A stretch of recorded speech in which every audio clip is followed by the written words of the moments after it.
Bonjour chers élèves, aujourd'hui on a un contrôle, c'est le troisième contrôle.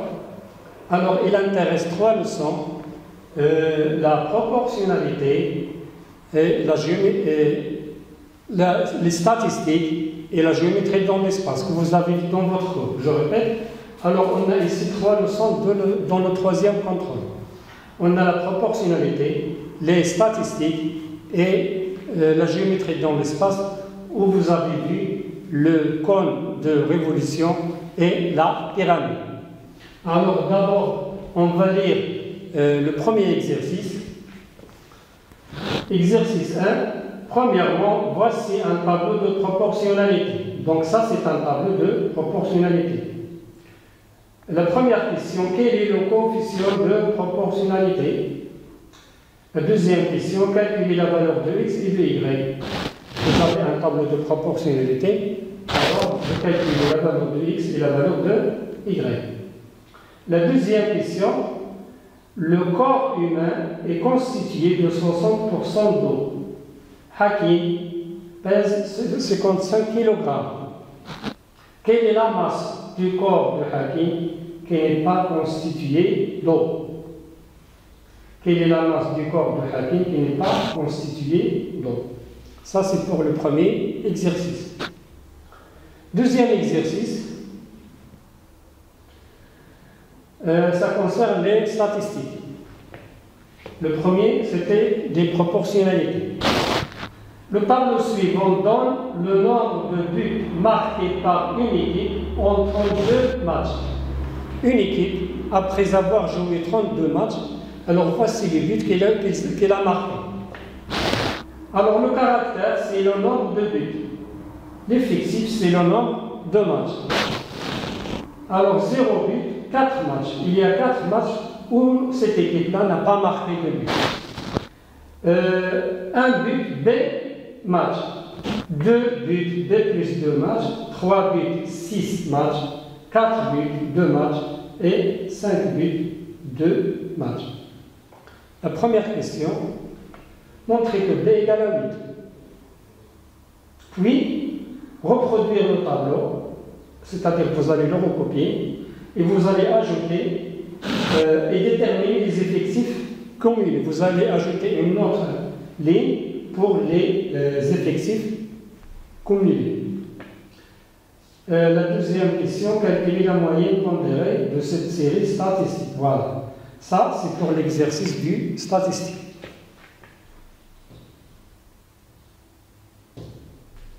Exercice 3.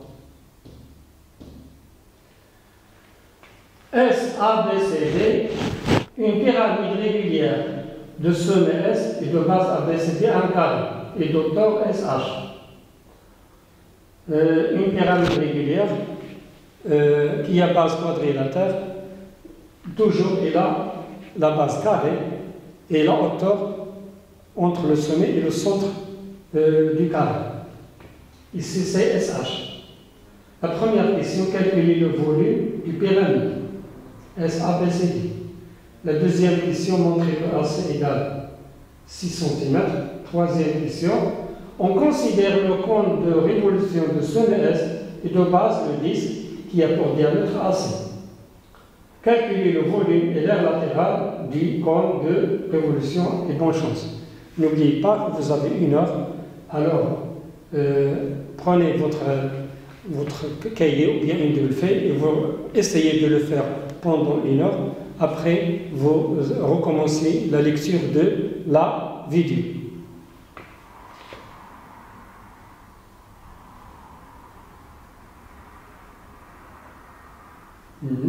Donc vous avez 1 heure, etc.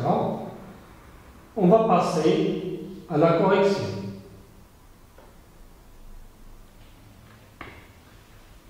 Alors pour l'exercice 1, qu'est-ce qu'on a? D'abord, on vous demande le coefficient de proportionnalité. Pour calculer le coefficient de proportionnalité, on va revenir à notre tableau. Dans la première colonne, on a un inconnu. On ne peut pas calculer le coefficient de proportionnalité pour la première colonne. Le deuxième colonne, on a moins 6 et moins 9. Or, le coefficient de proportionnalité, c'est le quotient d'un nombre d'une ligne sur l'autre, le nombre de l'autre ligne. Et en général, on divise le nombre de la deuxième ligne par le nombre de la première ligne. C'est-à-dire ici, on va diviser moins 9 sur moins 6. Donc le coefficient de proportionnalité ici sera moins 9 divisé par moins 6. Alors je vais simplifier le moins et simplifier par 3 après. Alors ça sera 3 sur 2.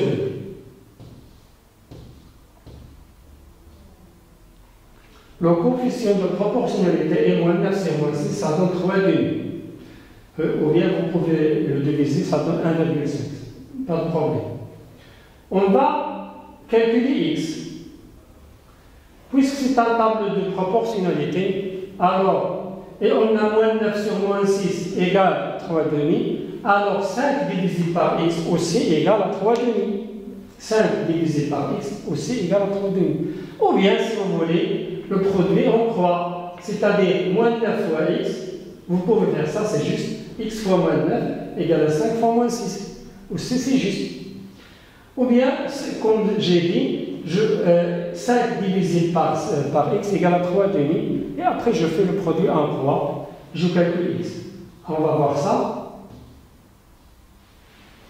Calcul de x. On a 5 sur x égale à 3,5, donc x égale 5 fois 2 divisé par 3, ça fait 10 sur 3.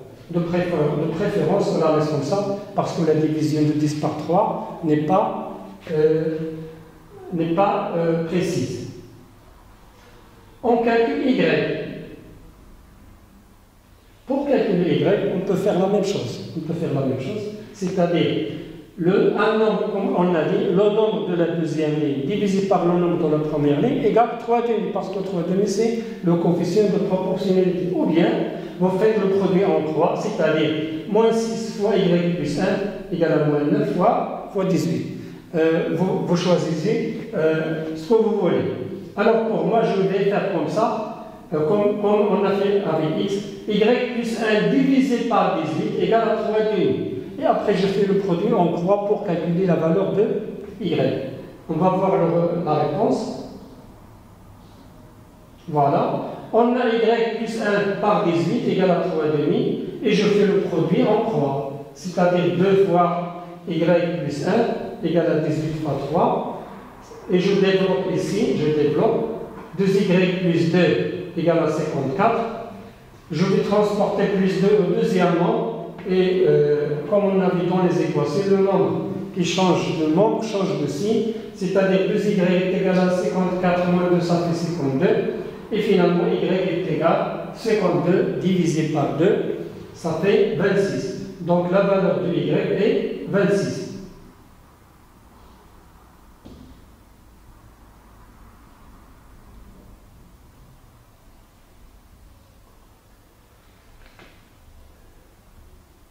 Deuxièmement, le corps humain est constitué de 60% d'eau. Hakim pèse 55 kg.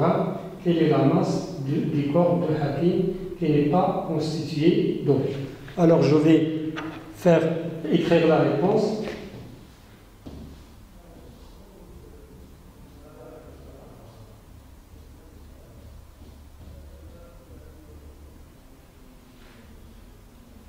Voilà.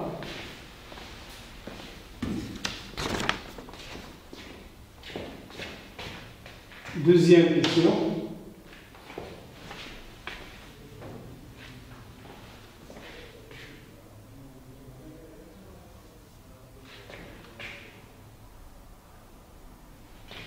Donc pour la deuxième question,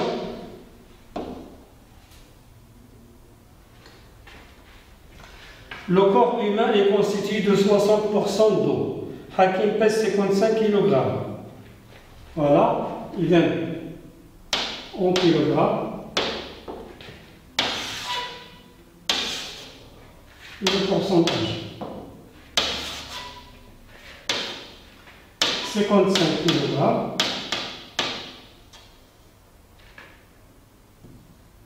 C'est 100%. Et 60%, par exemple Z. Alors Z sera la masse d'eau dans le corps de Hakim. Z est égal à 55 fois 60 divisé par 100 égal. Je prends ma calculatrice.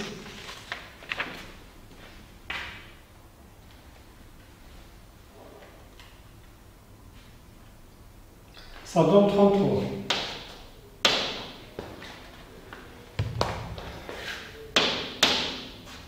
« 33 kg, c'est la masse d'eau dans le corps de Hakim. La question c'est, quelle est la masse du corps de Hakim qui n'est pas constituée d'eau? Alors c'est très simple, je vais faire la soustraction. On a 55,33 égale à 28. Alors,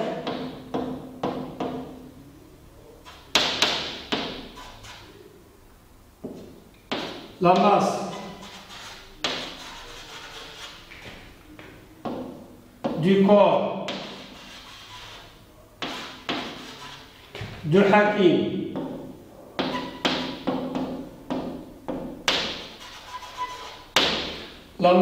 corps de Hakim qui n'est pas constitué, qui n'est pas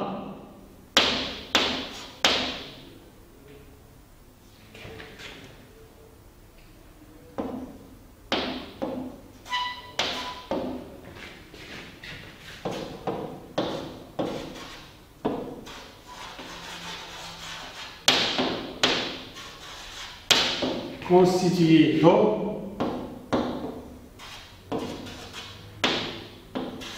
et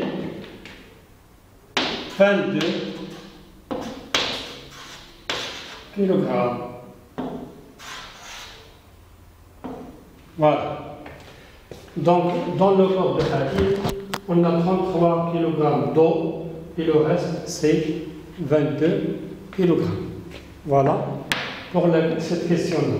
On passe à la correction de l'exercice 2. Alors, un aperçu sur les questions, sur l'énoncé. On a un tableau, comme on a dit, d'une équipe pour 32 matchs. Alors, le nombre 32, c'est quoi 32? 32, c'est l'effectif total. Et on sait que l'effectif total est la somme de tous les effectifs partiels, c'est-à-dire 4 plus B, plus B, plus 2, plus 6, plus 2, plus 2. Cette somme-là, elle est égale à 32.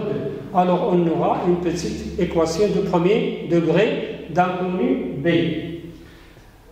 Alors, on va voir la correction de cette question-là.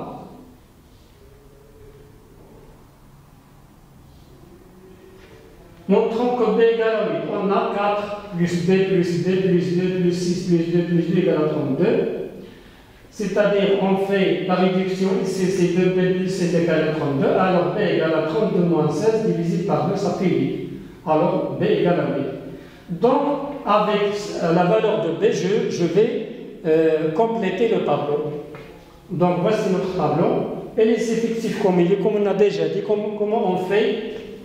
Le premier effectif, on le répète. 4 plus 8, ça fait 12. 4 plus 8 plus 10, ça fait 22, ou bien tout simplement 4 plus 8, 12, 12 plus 10, ça fait 22, 22 plus 6, ça fait 28, 28 plus 2, ça fait 30, et 30 plus 2, ça fait 32. Regardez bien, 32 ici. Toujours le dernier effectif cumulé et l'effectif total. La deuxième question, je pense calculer la moyenne pondérée. Comme on a vu dans notre cours, et aussi dans des séances de soutien, la moyenne pondérée, je multiplie le caractère avec l'effectif correspondant, je fais la somme de ces produits-là, premier caractère multiplié par premier effectif, plus deuxième caractère fois deuxième effectif, etc. Le taux, on fait l'addition de ces produits-là et on divise par 32. Alors ici c'est clair, 0 fois 4 plus 1 fois 8, plus 1 fois 8, plus 2 fois 10, plus 3 fois 6, plus 4 fois 2, plus 5 fois 2, le tout divisé par 32, ça donne 2. Donc la moyenne de buts pour cette équipe, sur 32 matchs, il a réalisé une moyenne de 2 buts par match. 2 buts par match. Je pense que c'est ça, c'est ce qu'on a pour l'exercice 2. Exercice 2. Voilà. On passe à l'exercice 3. D'abord, on vous demande de calculer le volume de SABCD. Un petit rappel. Le volume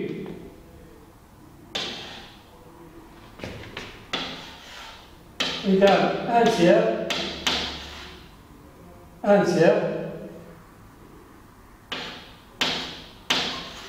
R de la base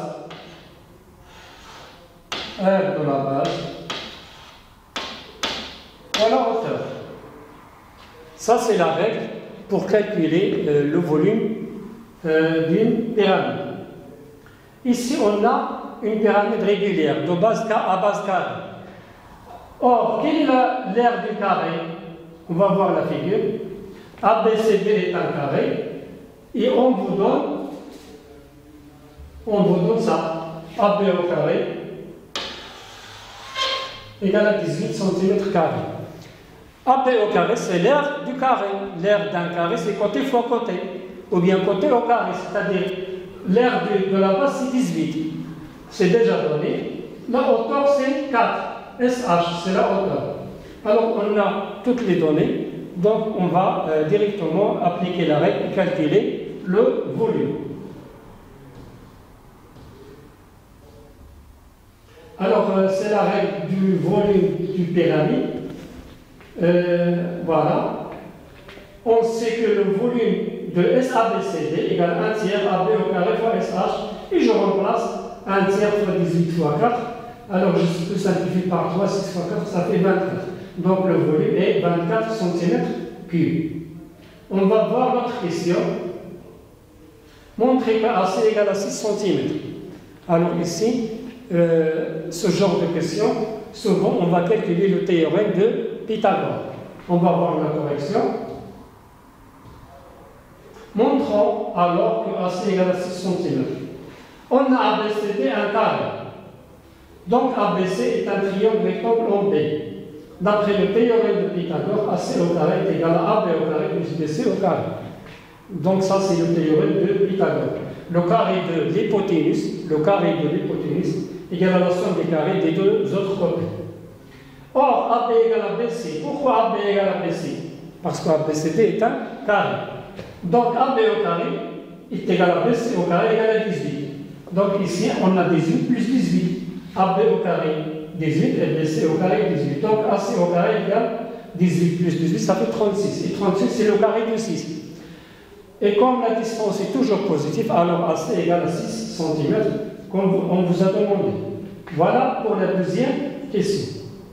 La troisième question, qu'est-ce qu'il demande? On considère le cône de révolution de sommet S. Et de base de 10. On sait qu'un cône de révolution, il a un sommet, il a une base sous forme d'un disque.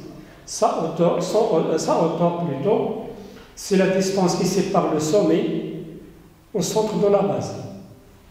Alors, je vais faire un petit rappel.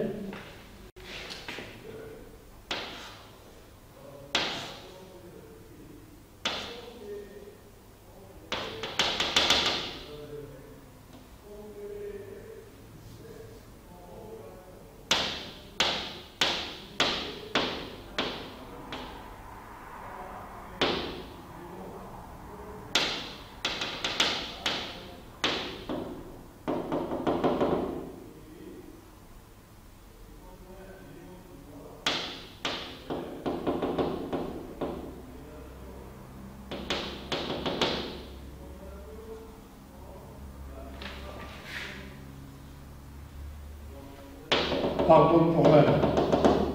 Voilà.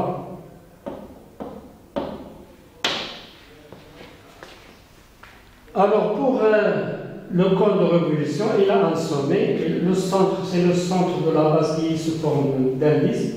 OA, c'est le rayon du disque. Donc, le volume du cône de révolution plutôt, il a une règle pareille que la règle du pyramide. Du pyramide, oui. 1 tiers R de la base fois la hauteur. 1 tiers R de la base fois la hauteur. Ici, qu'est-ce qu'on vous dit? Le cône de révolution de sommet S est de base le disque de diamètre AC. Donc, vous aurez un cercle comme ça, il passe par C, par D, il passe par A, il passe par D.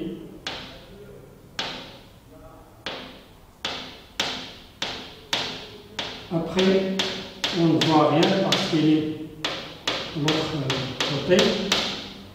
Plus ou moins quelque chose. Alors, voici la base qu'on aura de ce cône de révolution. Le volume, comme on a dit, 1 tiers R de la base fois la hauteur. La base, c'est un disque. Donc, l'aire du disque, c'est quoi l'aire du disque? C'est pi fois rayon au carré. Pi fois rayon au carré. On a déjà calculé AC égale à 6. Et le diamètre du cercle, ou bien du disque, c'est 6. Donc, le rayon sera 3. Et la hauteur, c'est SH. On connaît un SH4. Donc, on a toutes les données pour calculer le volume du cône de révolution. On va voir ça.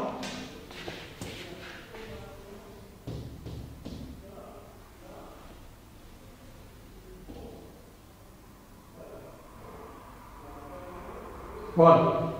Calculons alors le volume du cône de révolution. On a la règle, le volume égale 1 tiers pi R carré fois H. Or, R égale à AC sur 2 parce que A, c'est le diamètre du cercle, ou bien du disque, divisé par 2, ça fait 3. Donc le rayon est 3. H égale à S, H égale à 4, alors je remplace. Donc V égale à 1 tiers fois P fois 3 au carré fois 4. Je fais les calculs. Alors ça fait 12 pi centimètres cubes. Vous pouvez laisser le résultat comme ça. Si vous voulez donner une valeur approchée, alors tu multiplies 12 par 3,4. 12 multiplié par 12 multiplié par 3,14 égale, voilà, 37,68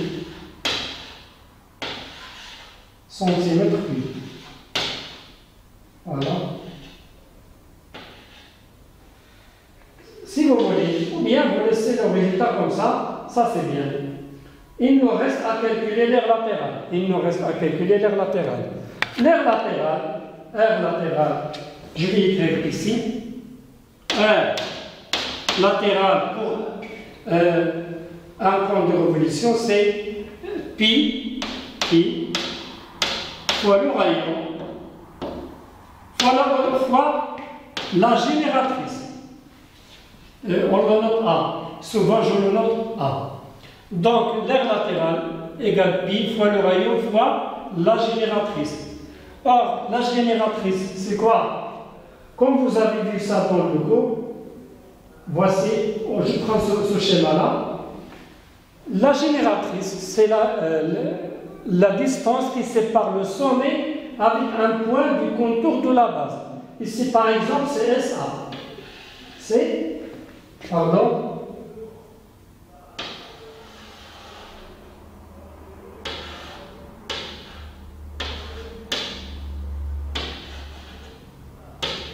Voilà.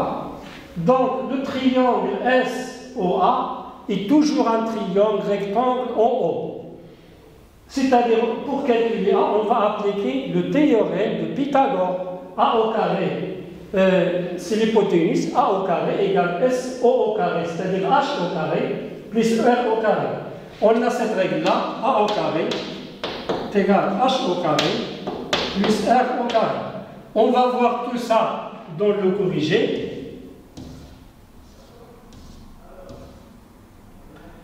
Calcul de l'aire latérale. R latérale égale à pi fois R fois A. On a dit que A c'est la génératrice. On sait que A carré égale R carré plus H carré. Je remplace, je trouve 25. On a R3, H4, donc 9 plus 16 ça fait 25. Donc la génératrice égale à 5.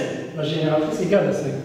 Et je remplace R latérale, pi fois 3 fois 5, ça fait 15 pi centimètres carrés. Si vous voulez donner une valeur approchée comme ça, alors vous prenez votre calculatrice et vous multipliez 15, vous allez multiplier 15 par 3,14 si vous voulez. Voilà, 15 multiplié, alors 15 multiplié par 3,14, ça donne une valeur de 47,1, pardon pour l'écriture, centimètres carrés. Et on a terminé ce corrigé. Bonne chance et merci pour votre attention et à bientôt. Salam alaikum.